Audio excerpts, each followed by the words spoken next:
Ang kwentong ito ay hango sa tunay na buhay. Karanasan ito ni Amado. Walang eksaktong taon. Probinsya ng Leyte. Sa isang liblib na baryo sa probinsya ng Leyte, kung saan ang mga puno ng nyog ay humahalik sa asul na kalangitan at ang huni ng mga ibon ay sumasabay sa bulong ng hangin. May isang lihim na samahan. Sila ang mga tagapagtanggol ng gabi. Isang grupo ito ng matatapang na kalalakihan at kababaihan na ang tanging layunin ay protektahan ang kanilang tahanan laban sa mga nilalang na nangungubli sa dilim. Walang iba, ang mga aswang. Sa panahong iyon, ang takot ay isang nakakahawang sakit sa baryo. Bawat paglubog ng araw ay nagdadala ng pangamba. Bawat tahol ng aso sa kalayuan ay nagpapatindig ng balahibo. Ang mga kwento ng pambibiktima ay dumami. Mga pamilyang nawawala ng mahal sa buhay. Ang bakas ng dugo sa mga lansangan at ang malamig na presensya na tila bumabalot sa buong baryo. Isa sa mga kasapi ng mga tagapagtanggol ng gabi ay si Amado Santa Cruz. Si Amado ay kilala sa kanyang malakas na pangangatawan at matipunong mga kamay. Sanay ito sa paghawak ng martilyo at bakal. Siya rin ang panday ng baryo nila, ang lumilikha ng mga araro na nagbubungkal ng lupa at ng mga kagamitang tumutulong sa pang-araw-araw na buhay. Ngunit ang kanyang dahilan sa pagsapi sa samahan ay mas malalim at mas personal kesa sa kanyang kasanayan. Hindi pa natatagalan nang ang mismong pamilya ni Amado ang naging biktima ng mga aswang. Si Elena at ang kanilang bunsong anak na si Miguel ay natagpo ang wala ng buhay sa kanilang tahanan isang madaling araw. Ang hapdi ng pagkawala ay tila isang permanenteng pilat sa kanyang puso. Isang apoy na patuloy na nagliliyab at nagtutulak sa kanya na maghigante at siguraduhing wala ng ibang pamilya ang makakaranas ng kanyang sinapit. Sa bawat pulong ng mga tagapagtanggol ng gabi, sa ilalim ng liwanag ng buwan, si Amado ay naroroon. Ang kanyang mga mata ay puno ng determinasyon. Hindi siya ang pinakamagaling sa pakikipaglaban gamit ang mga armas na kahoy o pilak, ngunit ang kanyang kaalaman sa bakal ay naging isang mahalagang bahagi. Sa kanyang maliit na pandayan, sa gitna ng ingay ng martilyo at init ng apoy, si Amado ay lumilikha ng mga kakaibang sandata, mga balaraw na may talim na pinatigas sa espesyal na paraan, mga amuletong bakal na pinaniniwala ang may kakayahang magtaboy sa masasamang espiritu, at maging ang mga bitag na gawa sa matitibay na kadena.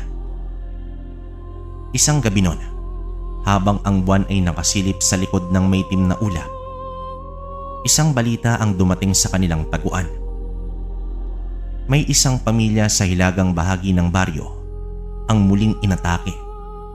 Walang pag-aatubili, naghanda ang mga tagapagtanggol ng gabi. Kasama naman sa pangkat si Amado. Hindi lamang bitbit ang kanyang mga ginawang sandata, kundi pati na rin ang matinding galit at pagkauhaw sa hustisya.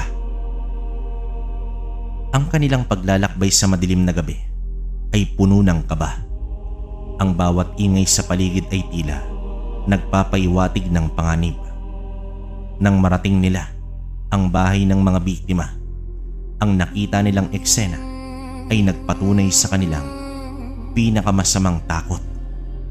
Basag na mga bintana, kalat na mga gamit at ang amoy ng dugo na bumabalot noon sa hangin. Ayon pa sa natitirang miyembro ng pamilya, isang matandang lalaki na nanginginig pa rin sa takot, isang malaking anino na may pakpak ang kanilang nakita bago naman nangyari ang lahat. Isang uri ito ng aswang na matagal na nilang kinatatakutan. Dito na nagkaroon ng pagkakataon si Amado na ipakita ang kanyang kahalagahan. Gamit naman ang kanyang kaalaman sa mga kahinaan ng bakal laban sa mga nilalang na ito. Nagplano siya kasama ang iba pang mga kasapi. Nagtayo sila ng mga bitag na bakal sa mga posibleng daanan ng aswang at naghanda ng mga sibat na may matutulis na dulo na kanyang pinanday. Sa sumunod na gabi, muling bumalik ang aswang, ngunit hindi nito inaasahan ang paghihintay ng mga tagapagtanggol ng gabi. Sa pamumuno ni Amado, matapang silang humarap sa halimaw. Ang mga bitag na bakal ay naging epektibo sa pagpigil sa mas mababang bahagi ng katawan nito, habang ang iba ay sumugod gamit ang kanilang mga sandata. Si Amado, sa kabila ng kanyang kawalan ng formal na pagsasanay sa pakikipaglaban, ay nagpakita ng tapang na hinango sa kanyang pighati. Ang kanyang mga ginawang sandata ay tumagos sa balat ng aswang. Bawat atake ay may kasamang sigaw ng paghihigante. Sa uli, sa tulong ng buong samahan, ang aswang ay bumagsak. Isang malagim na katapusan para sa nilalang na naghahasik ng lagim sa baryo. Mula noon, ang baryo nila ay unti-unting nakabangon mula sa takot. Ang mga tagapagtanggol ng gabi, kasama si Amado, ang panday na naging mandirigma, ay patuloy na nagbabantay. Ang kanilang pagkakaisa at katapangan ay nagbigay ng pag-asa sa mga tao. Patunay ito na kahit sa pinakamadilim na gabi, mayroong liwanag ng paglaban at pag-asa. Ang pandayan ni Amado ay hindi na lamang lumilikha ng mga gamit para sa pang-araw-araw na buhay, kundi pati na rin ng mga sandata ng pagtatanggol, isang simbolo ng kanilang matatag na paninindigan laban sa anumang uri ng kasamaan na maaaring sumalakay sa kanilang tahanan. Isang mainit na hapon, habang si Amado ay naglalakad patungo sa kanyang pandayan, mula naman sa kanyang maliit na sakahan sa labas ng baryo, may isang kakaibang figura ang humarang sa kanyang daan. Isa itong matandang lalaki na tinatayang nasa 70 taong gulang. Nakatayo ito sa gitna ng maputik na landas. Ang kanyang balat ay kulubot na tila pinatuyong dahon at ang kanyang mga mata ay mapupungay ngunit may kakaibang kinang. Hindi naman pamilyar ang mukha ng matanda kay Amado. Sa isang maliit na baryo, halos lahat ay magkakakilala. Ang presensya ng isang dayuhan ay agad nakakapukaw ng atensyon, lalo na sa panahong puno ng pangamba. Magandang hapon. Ikaw ba si Amado ang panday ng baryong ito? Bati naman dito ng matanda. Ang kanyang boses ay bahagyang paos, ngunit may tono itong palakaibigan. Magandang hapon din po, Manong. Ako nga po. Sino po kayo? Tugon dito ni Amado, na bahagyang nagtataka. Ako si Tasio. Bago lang ako rito. Naghahanap sana ako ng isang mahusay na panday. At ang pangalan mo ang siyang bumulalas sa mga usapan ng mga tao. Sagot naman sa kanya ng matanda. Isang matipid na ngiti ang lumitaw sa kanyang mga labi. Bagamat palakaibigan ang tinig ni Tasio, hindi nawala ang pag-iingat ni Amado. Sa kasalukuyang sitwasyon ng baryo, ang pagiging mapaghinala ay isang lakas na reaksyon. Hindi niya maaaring isantabi ang posibilidad na ang matanda ay may ibang pakay sa kanila. Lalo na at ang mga aswang ay maaaring magbalat kayo. Ano po ang maipaglilingkod ko sa inyo, Ginoong Tasio? Tanong naman dito ni Amado sa matanda, na pinananatili ang kanyang boses na magalang ngunit hindi ito mainit. Nais ko sanang magpagawa sa iyo ng isang sandata. Isang bagay na matibay at maaasahan. Kailangan ko ito para sa aking paglalakbay. Turan naman sa kanya ni Tasyo. Ang kanyang mga mata ay tila sinusuri ang buong katawan ni Amado. Anong uri ng sandata po ang inyong nais? Espada ba? Balaraw? O marahil isang sibat? Tanong pa dito ng lalaki. Hindi, iho. Ang kailangan ko ay isang kuko.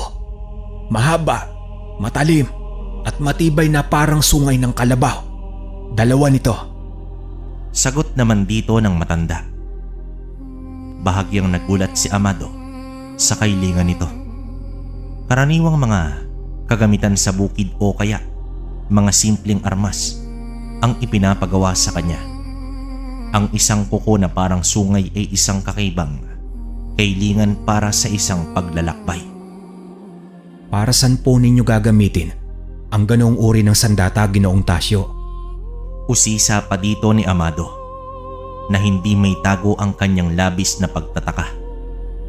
Mahaba ang aking lalakbayin, iho. Maraming panganib sa daan.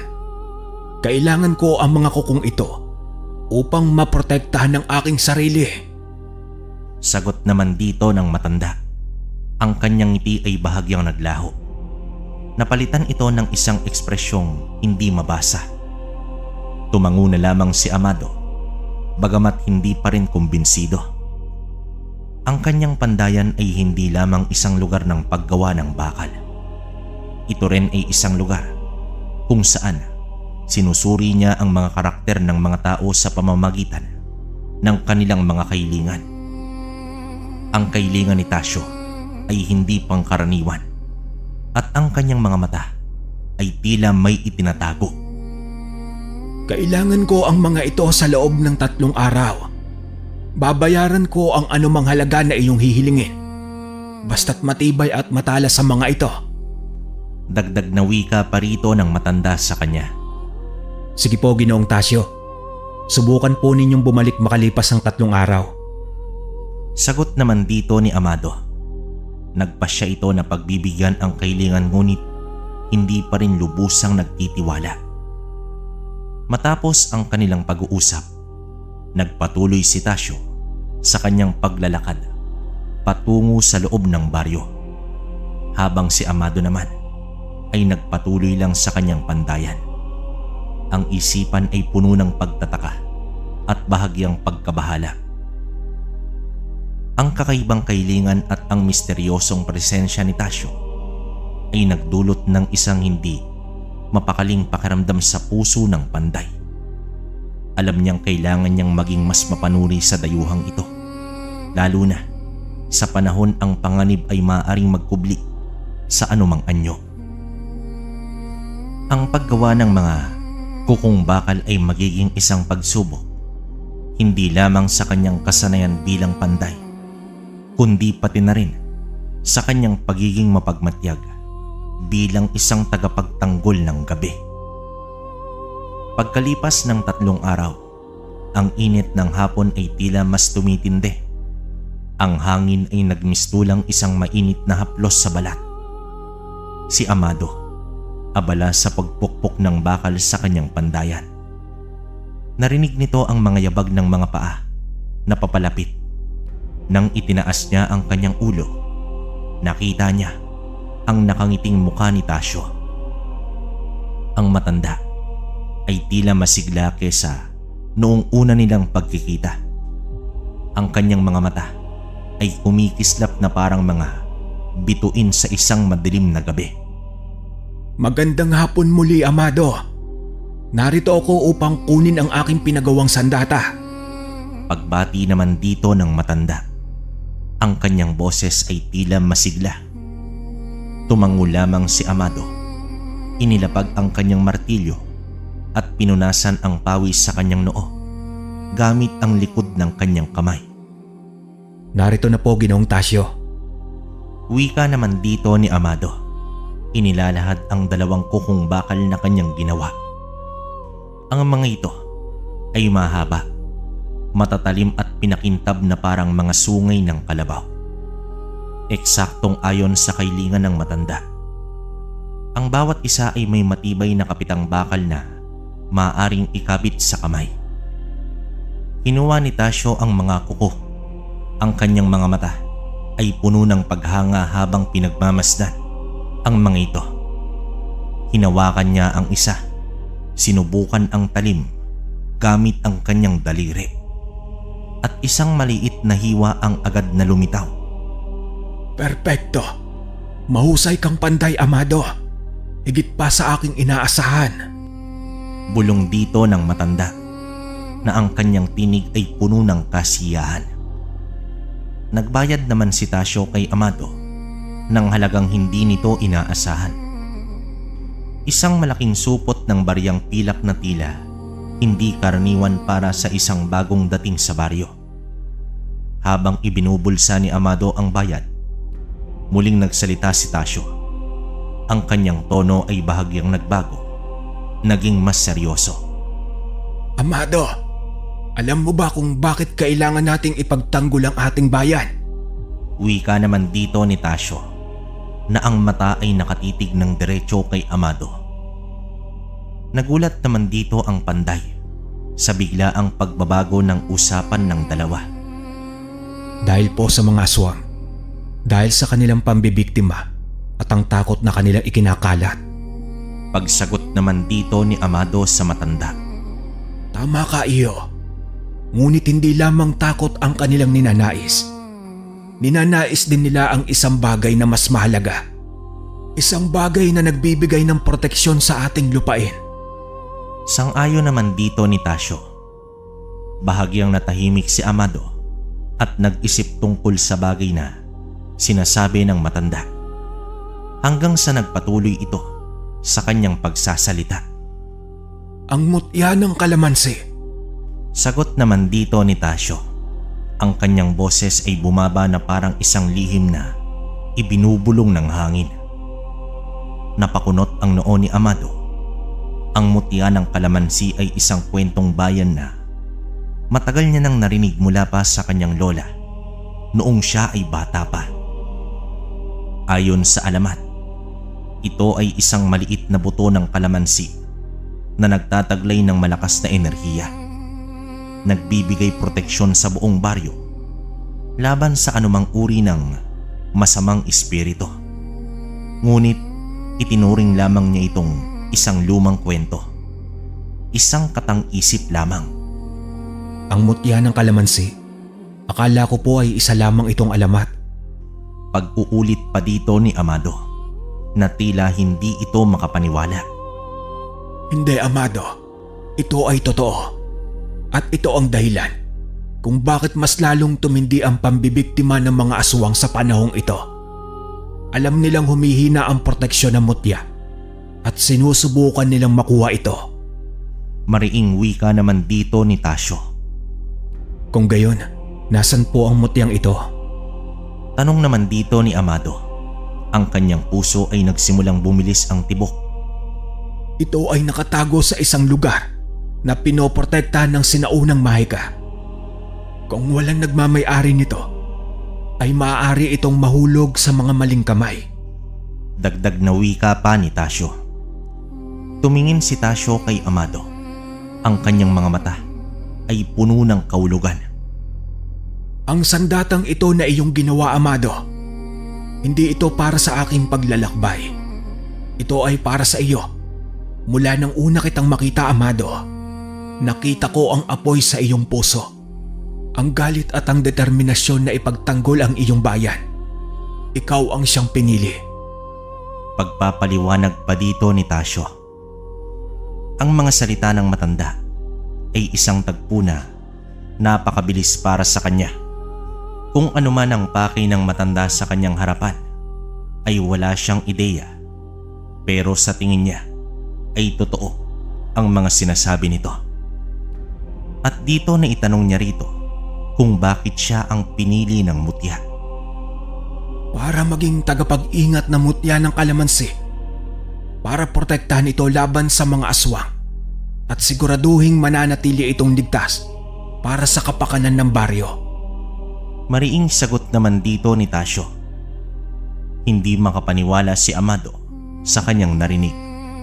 Isang simpleng panday lamang siya. Isang taong nawala ng pamilya dahil sa kalupitan ng mga aswang. bakit siya ang pipiliin para sa isang mahalagang tungkulin. Ngunit bakit po ako? Marami pong mas matatapang at mas may kakayang tao sa baryo. Pagtatanong dito ni Amado na tila puno siya ng pagdududa. Ang tapang ay hindi lamang sa lakas ng katawan, Amado. Ito ay nasa puso, sa iyong paninindigan at sa iyong pagmamahal sa iyong tahanan. Nakita ko ang lahat ng iyon sa iyo at ang sandatang ito, itinuro niya ang mga kukumbakal ay magsisilbing iyong pananggalang. Sagot naman sa kanya ng matanda. Ngunit bakit niyo po ito ibinibigay sa akin? Bakit hindi na lamang po ikaw ang gumawa nito mismo? Tanong pa dito ni Amado. Ang aking panahon ay malapit ng matapos, Amado. Ako ang huling tagapag-ingat ng mutya sa aking henerasyon. Matagal na ako naghanap ng karapat-dapat na papalit sa akin. At naniniwala akong ikaw yon. Malungkot na sagot naman dito ni Tasyo. Inabot ni Tasyo ang isang maliit na supot na gawa sa pinong tela. Narito ang mutya ng kalamansi. Ingatan mo ito ng buong puso mo, Amado. Ang kaligtasan ay nasa iyong mga kamay. Sabi pa dito ng matanda habang inilalagay ito sa palad ng panday. Dito binuksan ni Amado ang supot na yon. Sa loob nito ay may isang maliit na bato. Hindi mas malaki kesa sa isang tunay na kalamansi. Ito ay kumikinang sa isang malambot na berdeng liwanag. Tila may buhay na pulso sa loob nito. Hindi niya naman may paliwanag ang kakaibang enerhiya na bumabalot dito. Ngunit ramdam niya ang isang malakas na kapangyarihan na nagmumula rito. Pero paano ko po ito mapoprotektahan? Tanong naman dito ni Amado na ang kanyang boses ay puno ng pag-aalala. Panatilihin mo itong malapit sa iyo. Ang iyong matinding hangarin na protektahan ng iyong bayan ang magsisilbing unang pananggalang nito. Ngunit kailangan mo ring maging matalino at maingat. Ang mga aswang ay hindi titigil hanggat hindi nila nakukuha ang mutya. Mahabang paliwanag naman dito ni Tasyo. Inabot ni Amado ang mga sandatang siya mismo ang gumawa at tinanong sa matanda kung para saan ang mga ito. Iyan ang iyong magiging panlaban. Ang bakal, lalo na ang pinanday ng may dalisay na layunin, ay may kakaibang epekto sa mga nilalang na ito. Gamitin mo ito ng buong tapang. Dagdag na paliwanag pa dito ni Tasyo. Isang malalim na katahimikan ang bumalot sa kanila. Tinitigan ni Amado ang mutya sa kanyang palad. Pagkatapos ay tumingin siya sa matanda. Ang kanyang muka ay puno ng pagkalito at responsibilidad. Hindi ko po alam kung kakayanin ko po ito, Mang Tasyo. Wika naman dito ni Amado na tila ang kanyang boses ay halos isang bulong na lamang. Mayroong kang lakas sa loob mo, Amado. Huwag mong maliitin ang iyong sarili. Ang pagmamahal mo sa iyong pamilya at sa iyong bayan ang iyong magiging gabay. Nakangiting tugon dito ni Tasyo. Bigla namang bumuhos ang isang matinding ubo mula kay Tasyo. Ang kanyang katawan ay bahagyang nanginig. Hinawakan ni Amado ang kanyang braso upang alalayan ito. Ayos lang po ba kayo, Ginong Tasyo? Tanong dito ni Amado na tila puno ito ng pag-aalala para sa kalagayan ng matanda. Ang aking oras ay talagang malapit na. Ngunit payapa akong aalis dahil alam kong nasa mabuting kamay na ang mutya. Mahinang sambit naman dito ni Tasyo. Tumingin si Tasyo sa kalangitan. Ang kanyang mga mata ay puno na ng kapayapaan. Tandaan mo, Amado, ang tunay na lakas ay hindi lamang sa paglaban, kundi sa pagprotekta rin sa iyong mga pinakamamahal. Huling habilin naman dito ni Tasyo. Pagkatapos niyang sabihin ang mga salitang yon, ang kanyang katawan ay biglang nanghina at siya ay nawala ng malay sa bisig ni Amado. Agad na tinawag ni Amado ang ibang mga kasapi ng mga tagapagtanggol ng gabi. Sa kanilang pagdating, kinumpirma nila ang kanyang pinakamasamang takot. Ang matandang si Tasyo ay pumanaw na. Sa gitna ng kanilang pagluluksa, hindi maaaring isantabi ni Amado ang mahalagang responsibilidad na iniatang sa kanyang balikat. Hawak niya ngayon ang mutya ng kalamansi, ang susi sa kaligtasan ng kanilang baryo. Ang mga kukong bakal na ipinagawa ni Tasyo ay hindi lamang isang sandata, kundi isang simbolo ng kanyang bagong tungkulin. Mula naman sa araw na yon, nagbago na ang buhay ni Amado. Hindi na lamang siya ang simpleng panday ng baryo. Siya na ngayon ang tagapag-ingat ng mutya ng kalamansi, ang huling linya ng depensa laban sa mga aswang. Ang kanyang pandayan ay naging isang lugar ng pagpapanday, hindi lamang ng bakal, kundi pati na rin ng pag-asa. Ang bawat martilyo na kanyang pinupukpok ay isang panata na ipagtatanggol ang kanyang bayan.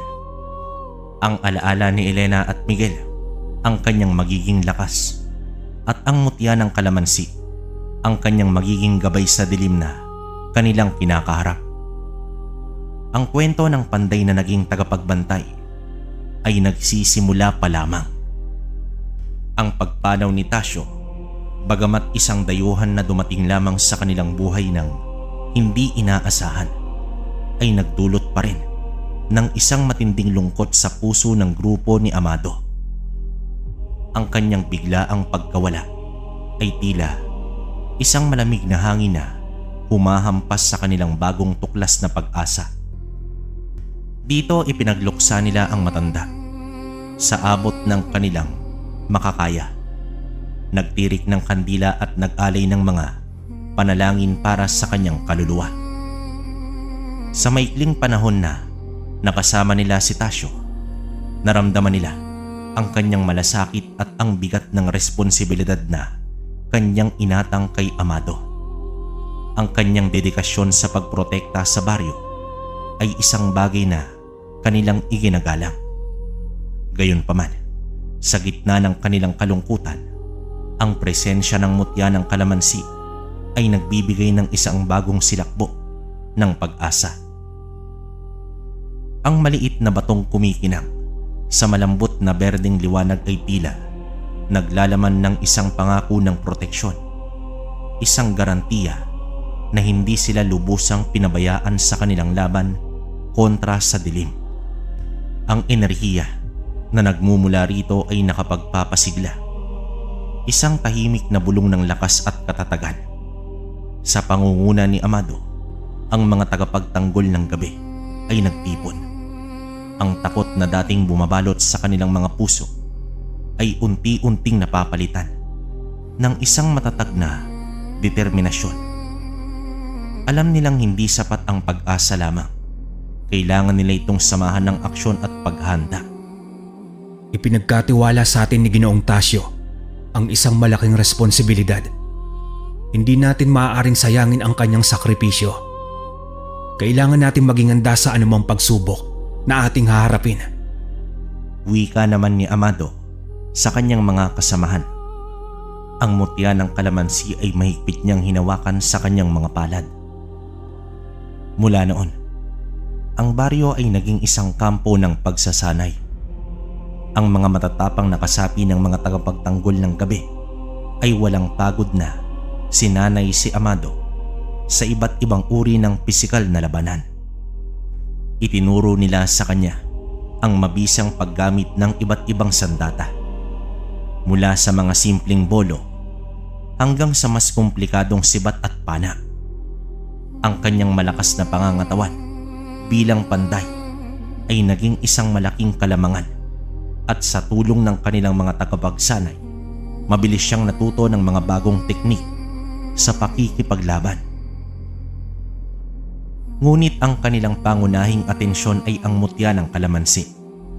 Sa pamamagitan ng maingat na pag-aaral at pag-eeksperimento, unti-unti nilang nalaman ang pambihirang taglay nitong kakayanan. Napansin nila na ang liwanag na ibinubukan nito ay lumalakas kapag malapit ito sa panganib, na tila nagbibigay ito ng isang babala. Nadiskubre din nila na ang paghawak nito ay nagbibigay ng kakaibang lakas at tibay naman sa umahawak. Higit sa lahat, nalaman nila na ang direktang pagtama ng enerhiya mula sa mutya ay nakakapahina at nagpapahirap sa mga aswang. Tila isang pananggalang at isang sandata ang mutyang ito. Ito ang magiging kalasag natin laban sa kanilang kasamaan. Manghang sabi naman dito ni Tandang Manuel, isa sa mga pinakamatandang kasapi ng samahan na may malawak na kaalaman sa mga sinaunang paniniwala. Ang mga kukung bakal na ginawa ni Amado ay naging mahalagang bahagi rin ng kanilang paghahanda. Natuklasan nila na ang bakal na pinanday sa ilalim ng matinding layunin na protektahan ang bayan ay may kakaibang bisa laban sa mga aswang, lalo na kapag sinamahan ng enerhiya ng mutya ng kalamansi. Sa bawat araw na lumilipas, ang takot sa mga mata ng mga taga-baryo ay unti-unting napapalitan ng isang bagong pag-asa. Ang presensya ng mga tagapagtanggol ng gabi na ngayon ay mas organisado at mas handa ay nagbigay sa kanila ng katiyakan na hindi sila nag-iisa sa kanilang laban. Ang mga bata ay muling naglaro sa labas hanggang sa dapit hapon. Ang mga magsasaka naman ay masigasig na nagtatrabaho sa kanilang mga bukid. At ang mga matatanda ay muling nagkwentuhan sa mga bangko sa harap ng kanilang mga tahanan. Ang normal na ritmo ng buhay sa baryo ay unti-unting bumabalik. Si Amado, sa gitna ng lahat ng ito, ay naging isang simbolo ng kanilang bagong pag-asa. Ang dating panday na puno ng pighati ay ngayon isang matapang na lider. Ang kanyang mga mata ay puno ng determinasyon at ang kanyang puso ay puno ng pagmamahal sa kanyang bayan. Ang mutya ng kalamansi ay palaging nakasabit sa kanyang leeg, isang palatandaan ng kanyang responsibilidad at ang pinagkukunan ng kanyang lakas. Isang gabi, habang ang buwan ay muling tumataas sa kalangitan, isang tahimik ngunit matinding tensyon ang bumalot sa baryo. Ang mga aswang, tila nababahala sa bagong lakas ng mga tao, ay muling nagparamdam. Mga kakaibang anino ang nakita sa paligid ng baryo at ang nakakatakot na iyaw ng mga ito ay muling umalingaw-ngaw sa katahimikan ng gabi. Ngunit sa pagkakataong ito, hindi na sila sinalubong ng takot at panghihina. Dito sinalubong sila ng matatapang na mandirigma, handang ipagtanggol ang kanilang tahanan. Sa unang linya ay naroon si Amado. Ang mga kukung bakal sa kanyang mga kamay ay handang sumunggab. Ang mutya naman ng kalamansi sa kanyang dibdib ay kumikinang ito ng maliwanag.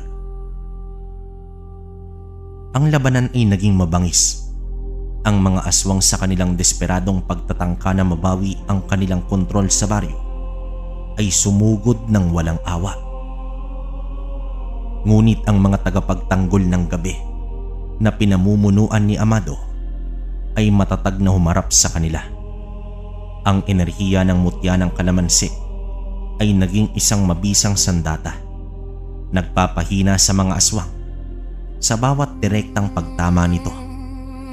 Ang mga kukong bakal ni Amado na pinanday ng kanyang galit at pagmamahal ay tumagos sa kanilang balat, nagdulot ng matinding sakit at labis na pagkasira.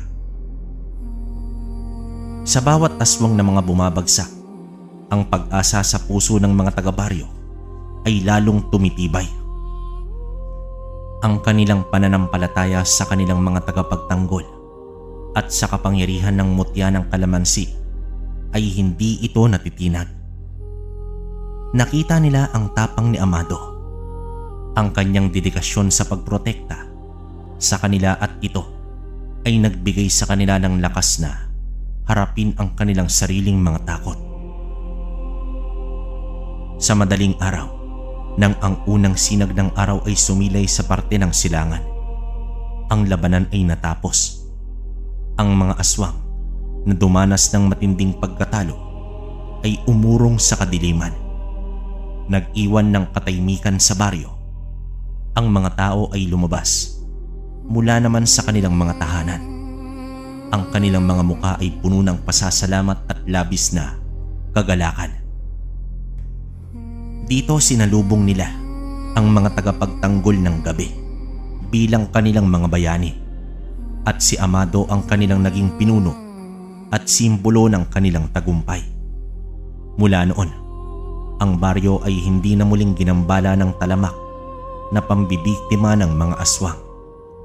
Ang mutya ng kalamansi sa pangangalaga ni Amado at sa tulong ng mga tagapagtanggol ng gabi ay patuloy na nagbigay ng proteksyon sa kanilang bayan. Ang kwento ng panday na naging tagapagbantay at ang matandang dayuhan na nag-iwan ng isang mahalagang pamana ay naging isang inspirasyon para sa lahat. Isang patunay na kahit sa harap ng pinakamadilim na kasamaan, ang pagkakaisa, tapang at ang pag-asa ay maaaring magtagumpay.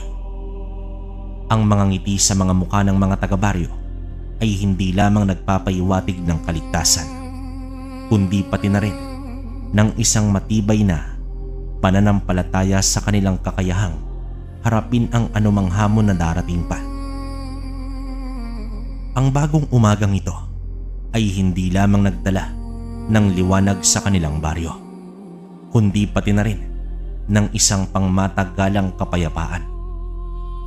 Ang gabi ay balot ng isang tahimik na kapayapaan sa baryo matapos ang kanilang matagumpay na pagtatanggol laban sa mga aswang. Gayunpaman, alam ni Amado at ng mga tagapagtanggol ng gabi na ang panganib ay maaaring magkubli lamang sa dilim, naghihintay ng tamang pagkakataon upang muling sumalakay.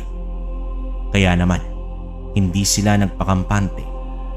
Isang gabi, si Amado, kasama ang isa sa pinakamatanda at pinakamaasahang kasapi ng samahan, si Tandang Manuel, ay naglakad sa kahabaan ng mapunong daan na patungo sa hangganan ng kanilang baryo. Si Tandang Manuel, sa kabila ng kanyang edad, ay may matalas na isip at malawak na kaalaman sa mga sinaunang ritual at paniniwala na madalas nilang ikinukonsulta tungkol sa mutya ng kalamansi. Ang huni ng mga kuliglig at ang paminsang-minsang pag-ihip ng hangin sa mga dahon ang tanging bumabasag sa katahimikan ng gabi. Mahigpit na hawak ni Amado ang mutya ng kalamansi na nakasabit sa kanyang leeg, habang ang kanyang mga mata ay maingat na pinagmamasdan ang kanilang paligid. Si Tandang Manuel naman ay may bitbit na isang matibay na tungkod na gawa sa kahoy ng ipid, handang gamitin bilang pananggalang. Habang sila ay papalapit sa isang kurbada na daan na napapaligiran ng matataas na puno ng balete, biglang may apat na madidilim na figura ang humarang sa kanilang daraanan. Ang kanilang mga anyo ay bahagyang natatanaw lamang sa liwanag ng buwan na sumisilay sa mga dahon. Ngunit ang kanilang presensya ay agad na nagdulot ng isang malamig na takot sa hangin. Mukhang mayroon tayong hindi inaasahang mga bisita. Mariing sabi naman dito ni Amado. Hinanda niya ang kanyang sarili sa anumang maaaring mangyari. Mula naman sa anino, humakbang pasulong ang isa sa mga figura. Sa mahinang liwanag, nakita ni Amado ang isang lalaking may matipunong pangangatawan at matalim ang titig nito. Ang kanyang mga mata ay kumikislap sa isang hindi may paliwanag na paraan. Ako si Bernabe. Alam namin na nasa iyo ang mutya ng kalamansi, Amado. Ibigay mo na ito sa amin ng mapayapa. Sabi naman dito ng lalaki. Ang kanyang boses ay mababa at talaga namang nakakakilabot. Hindi ko ibibigay sa inyo ang mutyang ito. Ipinagkatiwala ito sa akin upang protekta ng aking bayan. Mariing umiling naman dito si Amado. Huwag kang maging mahirap kausap, Amado. Mas makabubuti sa iyo kung ibibigay mo na lamang ito ng walang labanan. Banta pa dito ni Bernabe. Isang mapanuyang ngiti ang lumitaw sa kanyang mga labi. Hindi ako natatakot sa inyo. Ipagtatanggol ko ang baryo hanggang sa aking huling hininga. Matapang na tugon dito ni Amado habang hinihigpitan niya ang paghawak sa kanyang mutya. Huwes kung yan ang gusto mo, Amado, pagbibigyan kita. Sabi pa dito ni Bernabe.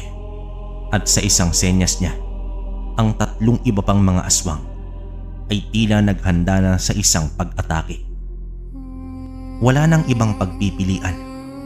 Alam ni Amado na kailangan nilang lumaban ng oras na yun. Tandang Manuel, mag-ingat po kayo. Paalala naman dito ni Amado bago siya sumugod patungo sa pinakaharap na aswang. Ang labanan ay mabilis at marahas. Ang mga aswang ay mabilis at maliksi. Ang kanilang mga kuko ay matatalim at ang kanilang mga mata ay puno ng uhaw sa dugo.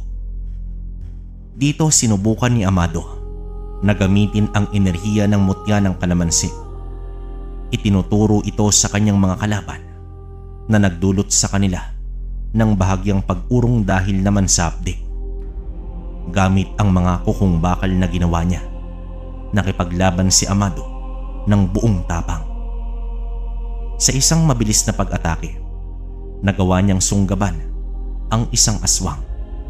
Ang matatalim na dulo ng bakal ay tumagos sa katawan nito. Ang aswang naman ay umungol sa sobrang sakit bago ito tuluyang bumagsak sa lupa nang wala ng buhay. Ngunit ang kanilang tagumpay ay may kapalit. Habang abala si Amado sa pakikipaglaban sa 2 pang aswang, si Tandang Manuel ay sinalakay ng isa sa mga ito. Sa kabila ng kanyang katapangan at pagtatanggol, gamit ang kanyang tungkod, ang bilis at lakas ng aswang ay naging labis naman para sa kanya. Nakita ni Amado sa gilid ng kanyang mata ang pagbagsak ni Tandang Manuel. Isang malalim na sugat ang nakita niya sa dibdib ng matanda. Tandang Manuel! Sigaw dito ni Amado. Ang kanyang puso ay kumirot sa labis na sakit at panghihinayang. Ang pagkamatay ni Tandang Manuel ay nagdulot ng matinding galit kay Amado. Sa isang sigaw ng paghihiganti, mas lalo niyang pinalakas ang enerhiya ng mutya ng kalamansi at buong puwersa niyang hinarap ang natitirang 2 aswang. Ang kanyang mga atake ay naging mas mabagsik at mas determinado. Sa tulong ng enerhiya ng mutya at ng kanyang mga kukong bakal, nagawa niyang sugatan ang isa pa sa mga aswang. Ngunit ang isa ay nakatakas sa dilim. Nang humupa naman ang labanan, lumuhod lamang si Amado sa tabi ng katawan ni Tandang Manuel. Ang matanda ay nakahandusay na sa lupa. Ang kanyang mga mata ay nakapikit na. Isang malalim na kalungkutan ang bumalot kay Amado. Nawalan na naman siya ng isang mahalagang tao sa kanyang buhay dahil sa mga aswang. Paumanhin po, Tandang Manuel. Hindi ko po kayo nailigtas. Bulong pa dito ni Amado. Ang kanyang boses ay puno ng pighati. Ang pagkamatay ni Tandang Manuel ay isang malaking dagok sa grupo. Hindi lamang sila nawalan ng isang matandang kaibigan at tagapayo, kundi ipinaaalala rin nito sa kanila ang patuloy na panganib na kanilang kinakarap. Ang tagumpay laban sa isang aswang ay may kapalit na isang buhay, at ang kanilang laban ay malayo pa sa pagtatapos Bagamat puno ng kalungkutan ang kanyang puso, alam ni Amado na hindi siya maaaring magpatalo sa kanyang pighati. Ang responsibilidad na iniatang sa kanya ay mas malaki kaysa sa kanyang personal na pagdadalamhati. Ang mutya ng kalamansi ay nanatili sa kanyang pangangalaga at ang kaligtasan ng baryo ay nakasalalay pa rin sa kanyang mga kamay. Kasama naman ang iba pang mga kasapi ng mga tagapagtanggol ng gabi. Binuhat nila ang katawan ni Tandang Manuel pabalik sa baryo. Isang tahimik at malungkot na pamamaalam ang kanilang ibinigay sa matanda. Ang kanyang sakripisyo ay hindi nila malilimutan. Ang pangyayaring ito ay nagpapatibay sa kanilang determinasyon. Ang galit sa kanilang mga puso ay lalong tumindi. Ngunit ito ay sinamahan ng isang mas matinding pangangailangan na maging mas matalino at mas epektibo sa kanilang pakikipaglaban. Alam nilang ang mga aswang ay hindi titigil at kailangan nilang maging handa sa anumang susunod na pag-atake. Si Amado, bagamat nasasaktan, ay nanumpa sa kanyang sarili na hindi niya bibiguin ang tiwala ni Tasyo at ang sakripisyo ni Tandang Manuel. Ang mutya ng kalamansi ay magiging kanyang sandata at kalasag, at ang alaala ng mga mahal niya sa buhay ang magiging kanyang lakas sa patuloy nilang pagharap sa dilim na nagtatangkang bumalot sa buong baryo. Ang kanilang laban ay nagpatuloy. Isang madugong paalala na ang kapayapaan ay hindi basta-basta makakamtan. Ang init ng pandayan ay tila hindi na naramdaman pa ni Amado. Nang gabing yon, ang kanyang mga kamay ay abala naman sa pagpukpok ng mainit na bakal. Ang ingay ng martilyo ay sumasabay sa kanyang mapait na ritmo ng kanyang mga iniisip. Ang alaala ni Tandang Manuel ay sariwa pa rin sa kanyang isipan.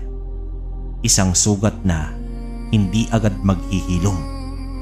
Ang bigat ng responsibilidad na iniatang sa kanya. Ang bigat ng pagkabigo sa pagprotekta sa kanyang kaibigan ay tila isang mabigat na pasan sa kanyang balikat. Habang abala siya sa kanyang trabaho, ang mahinang kaluskos sa labas ng kanyang pandayan ang pumukaw sa kanyang atensyon. Itinigil niya ang kanyang pagpapanday at maingat na nakinig. Ang kaluskos ay muling umulit, mas malapit na ngayon. Alam ni Amado na hindi ito ang karaniwang tunog ng mga hayop sa gabi. Dahan-dahan niyang inilapag ang martilyo at bumunot ng isang matalim na balaraw na kanyang ginawa. Dito maingat siyang lumapit sa pintuan at sumilip sa may siwang.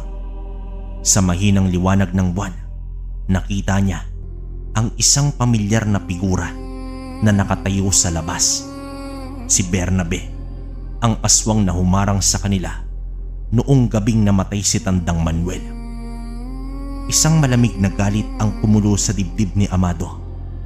Hindi niya inaasahan na maglalakas loob pa ang aswang na ito na bumalik. Amado, nakikita kong abala ka pa rin. Bati naman dito ni Bernabe. Ang kanyang boses ay mas mababa at mas mapanganib kesa noong una. Hindi naman sumagot si Amado. Mahigpit niyang hinawakan ang balaraw, handang ipagtanggol ang kanyang sarili at ang mutyang hawak niya. Hindi ako nagkamali sa aking pagbabalik. Alam kong narito pa rin sa iyo ang mutya ng kalamansi. Pagpapatuloy na wika ni Bernabe. Ang kanyang mga mata ay nakatitig lamang doon.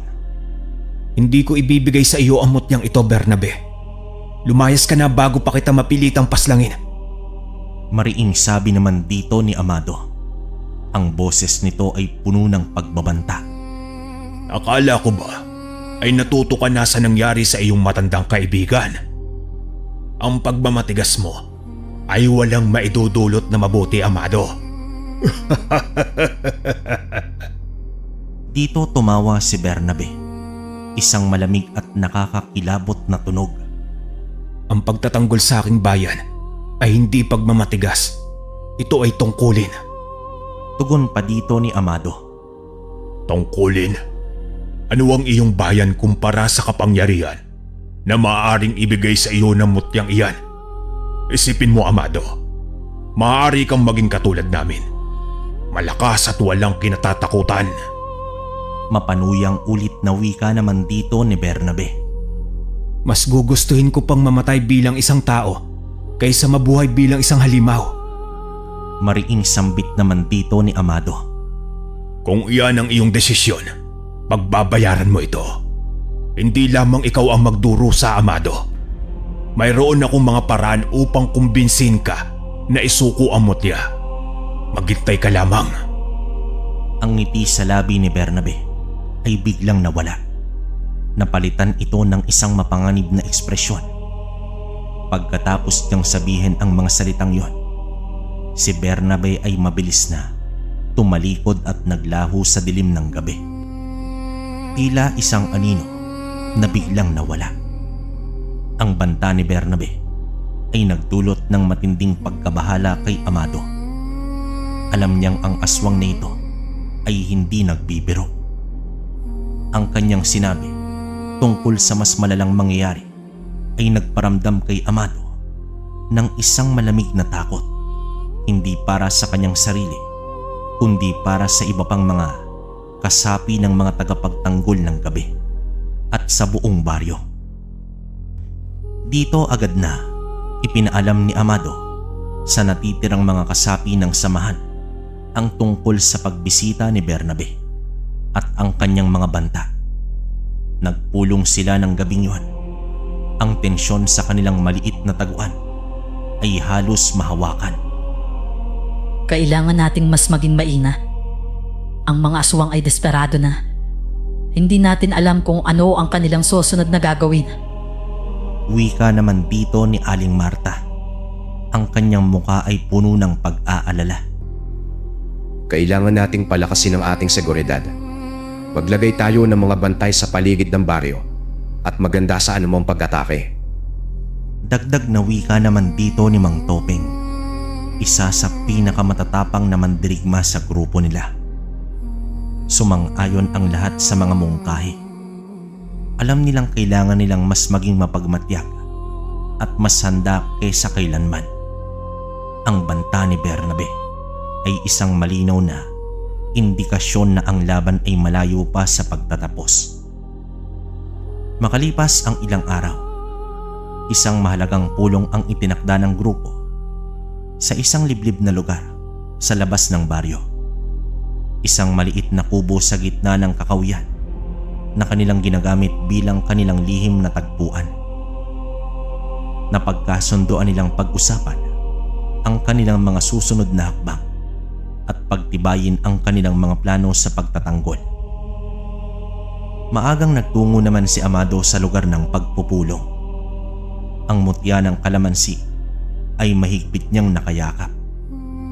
Habang papalapit siya sa kubo, isang kakaibang katahimikan ang bumalot sa paligid. Wala siyang marinig na anumang ingay. Walang mga tinig ng kanyang mga kasama na karaniwang naghihintayan sa lugar. Isang masamang kutob ang bumalot sa kanyang puso. Dahan-dahan niyang binuksan ang pinto ng kubo at ang nakita niya sa loob ay isang karumal-dumal na tagpo na tumagos sa kaibuturan ng kanyang kaluluwa. Ang buong grupo ng mga tagapagtanggol ng gabi ay nakahandusay sa lupa. Ang kanilang mga katawan ay balot ng mga sugat. Ang kanilang mga muka ay puno ng takot at labis na paghihirap. Ang dugo naman ay bumabalot sa may sahig. Isang pulang basahan ng karahasan. Ang bawat isa sa kanila ay pinatay sa isang brutal at walang awang paraan. Si Aling Marta, ang matandang may kaalaman sa mga sinaunang paniniwala, ay nakahandusay sa isang sulok.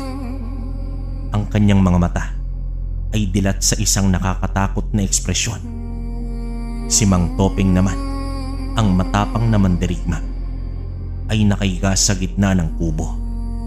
Ang kanyang dibdib ay punong-puno ng mga sugat. Ang iba pa, ang mga matatapang na kalalakihan at kababaihan na kasama niyang lumaban, ay pawang mga walang buhay na katawan na lamang. Isang matinding sakit ang tumusok sa puso ni Amado. Isang sakit na mas matindi pa sa hapdi ng pagkawala ng kanyang pamilya at ni Tandang Manuel. Ang kanyang mga tuhod ay nanghina at siya ay napaluhod sa gitna ng karumal-dumal na eksena. Hindi ito maaari. Bulong dito ni Amado habang ang kanyang tinig ay hindi makapaniwalang pagkabigla at sakit na kanyang nararamdaman. Ang kanyang isipan ay nagsimulang maglaho. Ang mga alaala ng kanilang pagtutulungan, ang kanilang mga pag-uusap at mga plano, ang kanilang sama-samang pag-asa ay biglang naglaho. Pinalitan ng isang nakakatakot na realidad. Ang banta ni Bernabe ay natupad. Ang mas malalang mangyayari ay dumating na. Ang mga aswang ay naghiganti at ang buong grupo ng mga tagapagtanggol ng gabi ang siyang nagbayad. Isang matinding galit ang sumiklab sa puso ni Amado.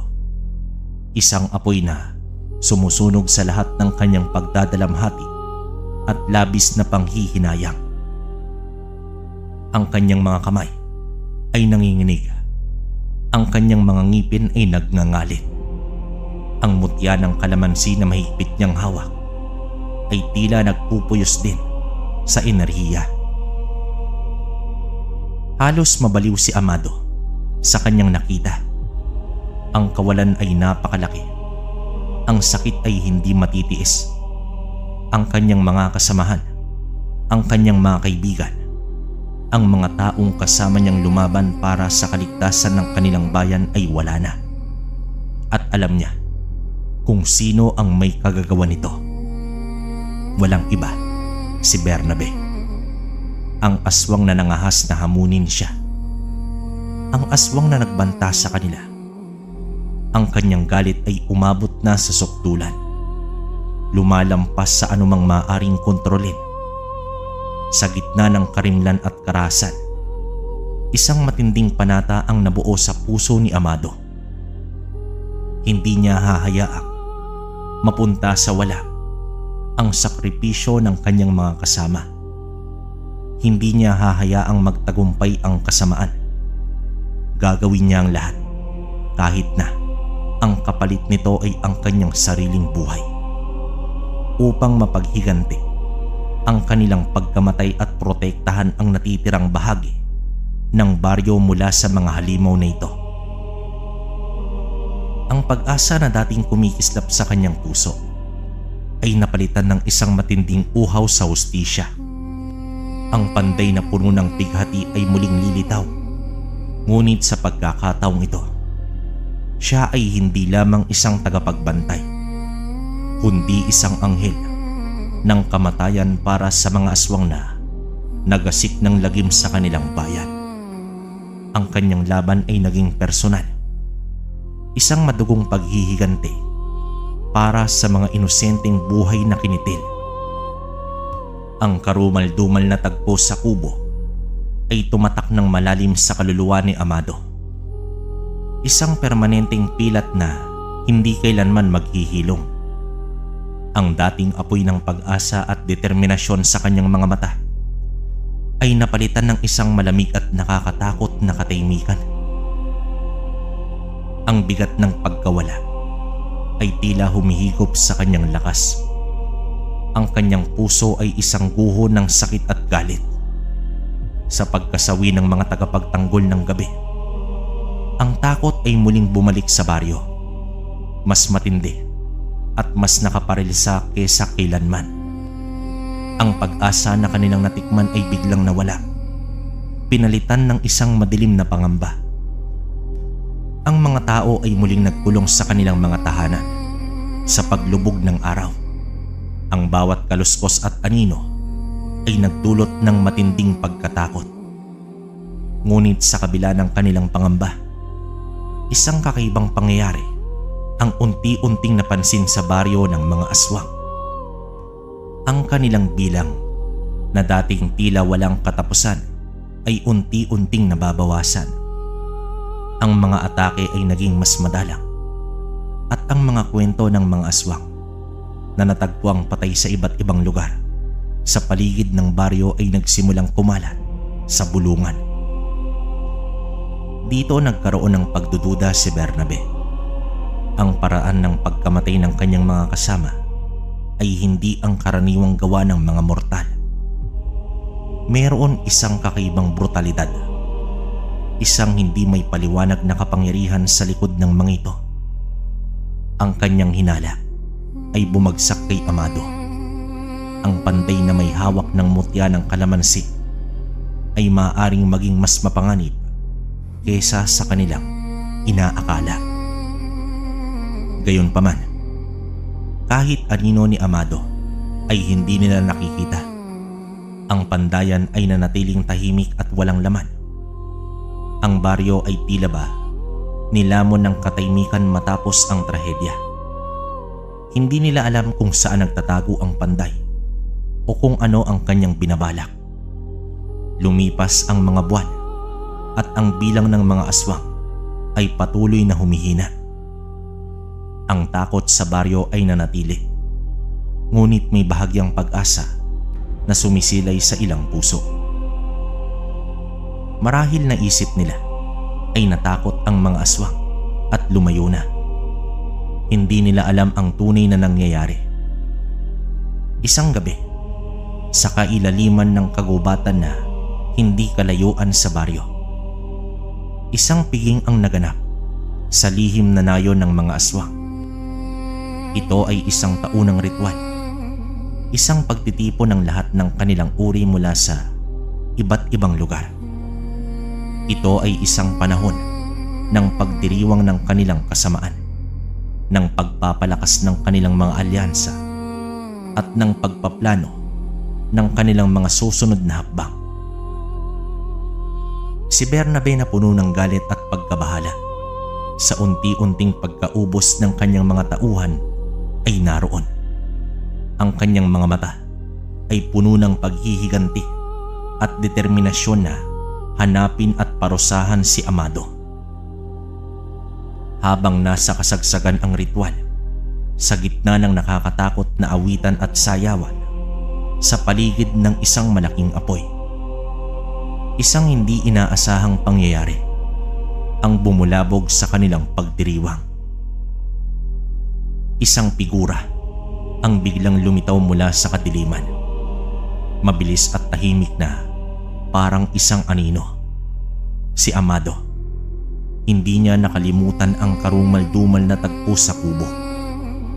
Ang kanyang galit ay hindi humupa, bagkus ay naging isang malamig na naglalagablab na apoy ng paghihiganti. Sa mga buwan na nawala siya ay hindi naman siya nagtago.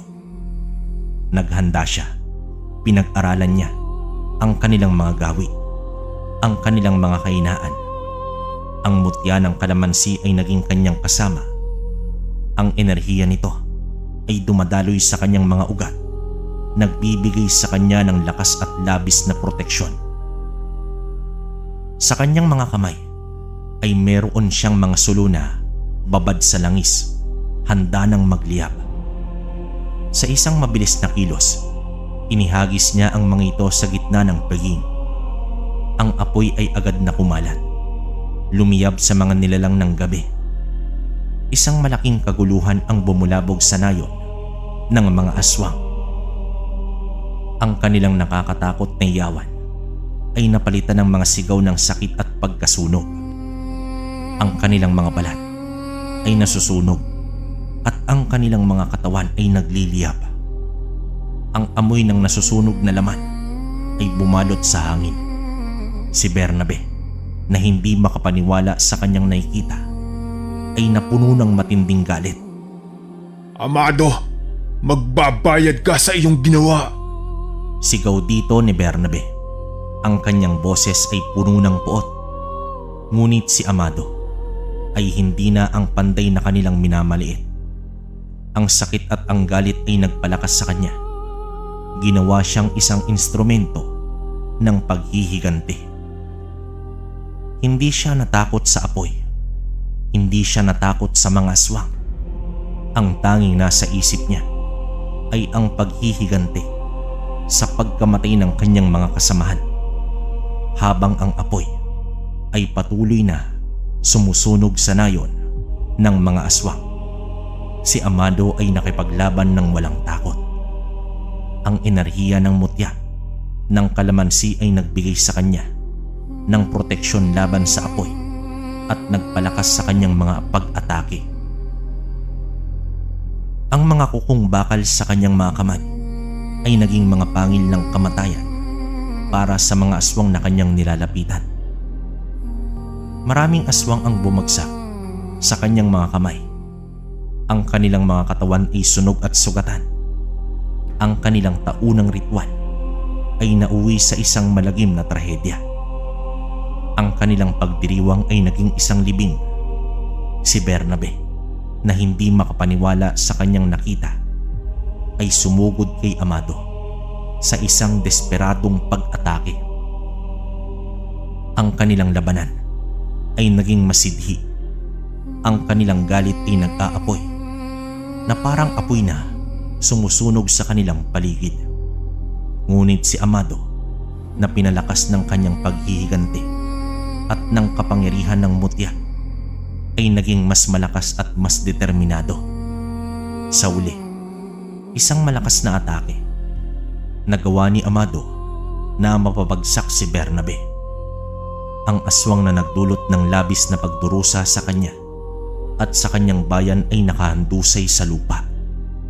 Ang kanyang katawan ay nasusunog at puno ng sugat. Nang humupa ang apoy at ang hiyawan ng mga aswang ay unti-unting nawala. Si Amado ay nakatayo sa gitna ng nasusunog na nayon. Ang mutya ng kalamansi ay kumikinang sa kanyang dibdib. Ang kanyang katawan ay puno ng galos at sugat. Ngunit ang kanyang mga mata ay puno ng isang malamig na kasiyahan. Ang paghihiganti ay naisakatuparan. Ngunit ang tagumpay ay meron pa ring bahid ng sakit at pagkawala. Ang alaala ng kanyang mga kasamahan ay mananatili sa kanyang puso. Isang patuloy na paalala ng kanilang sakripisyo. Ang balita na nangyari sa paging ng mga aswang ay mabilis na kumalat sa baryo. Ang takot ay unti-unting napalitan ng pagkamangha at pag-asa. Si Amado, ang panday na nawalan ng lahat, ay naging kanilang tagapagligtas. Ang nag-iisang taong nangahas na harapin ang kanilang kaaway sa kanilang sariling teritoryo. Ngunit alam ni Amado na ang kanyang laban ay hindi pa tapos. Maaaring meron pang ibang mga aswang na nakaligtas at ang kanilang galit ay tiyak na magpapatuloy. Gayunpaman, sa pagkakataong ito, hindi na siya nag-iisa.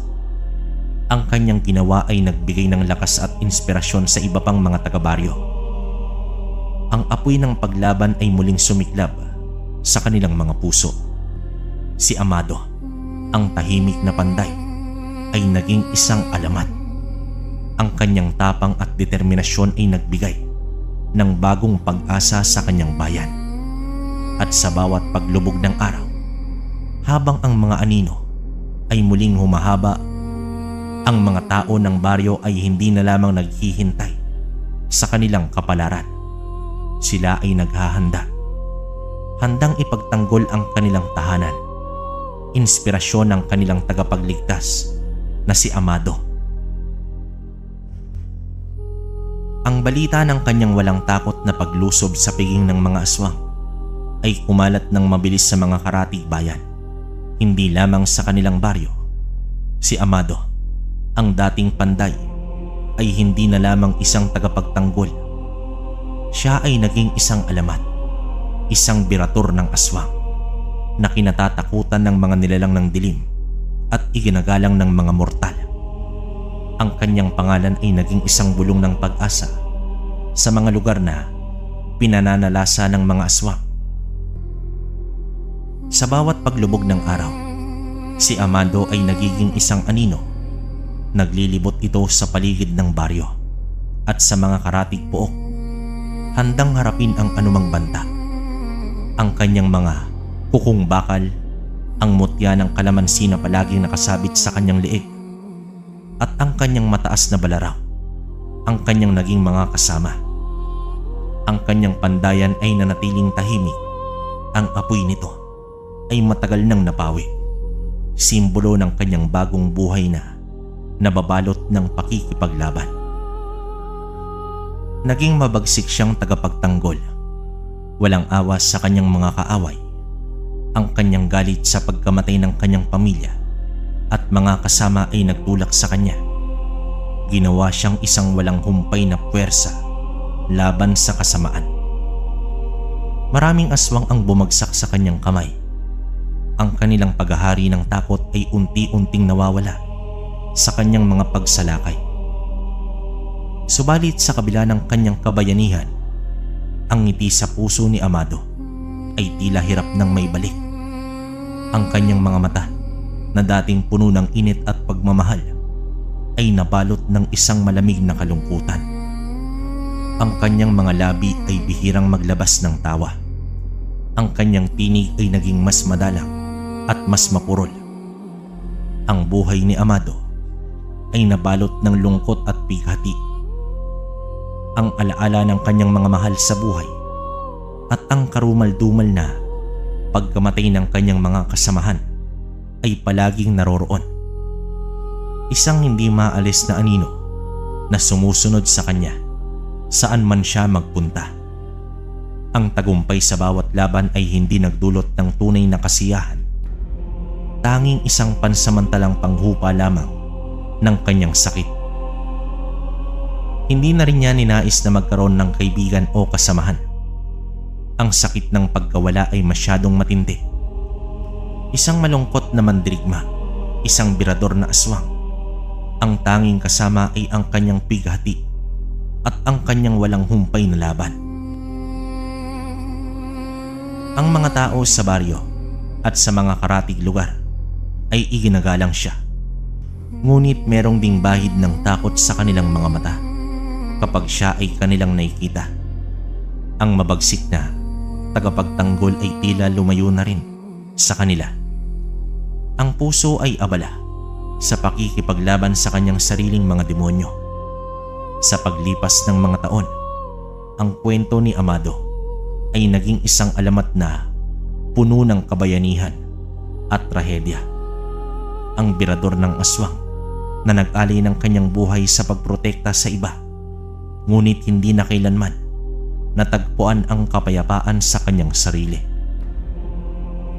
Siya ay naging isang simbolo ng pag-asa ng sakit ng pagkawala. Isang paalala na ang kabayanihan ay maaaring may malalim na kapalit. At sa kanyang paglalakbay sa gabi, nag-iisa ngunit matapang, si Amado ay patuloy na nagbantay. Ang birador ng aswang na ang puso ay nanatiling sugatan, ngunit ang determinasyon ay hindi kailanman naglaho. Ang kanyang kwento ay nanatiling isang madilim ngunit mahalagang bahagi ng kasaysayan ng baryo. Isang wakas na puno ng kabayanihan ngunit nababalot ng walang hanggang lungkot. Wakas